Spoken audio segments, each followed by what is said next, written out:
Hürmetli abonachilarimiz, assalomu alaykum. Xudo xolasa bugun 16 oktyabr 2025 yil. Egadan sotib berare 2009 yilda ishlab chiqarilgan kraskasi bir qator asujit bo'lgan. Bir yerinden zəngi-züngi yo'q, o'ta akkuratli turgan Nexus 2 mashinamiz kelib turibdi. Yaxshi diskalar qo'yilgan, metanli sroki 2032-yildan bor.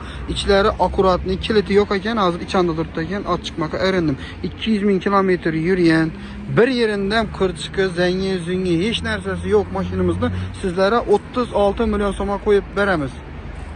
Avtokredit alaman desengizler 37 milyon so'm bo'ladi. Chunki bizlere dokumentini başka birovlara işletip alamız, üzerimizde işlemeye vaktimiz yok. Ona yani bir so'm pul berishimizga doğru geledi.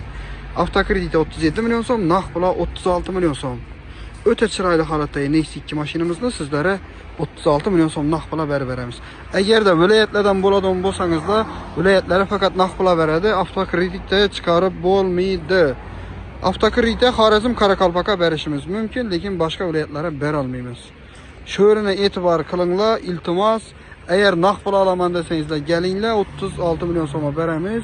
Viloyatlara o'zlarimizni berasa avtokredit ham chiqarib beramiz. Get desa mashinamiz Qo'shko'pir avtokreditda sotuvda turadi. 24 soat kelib savdolashib olishlaringiz mumkin.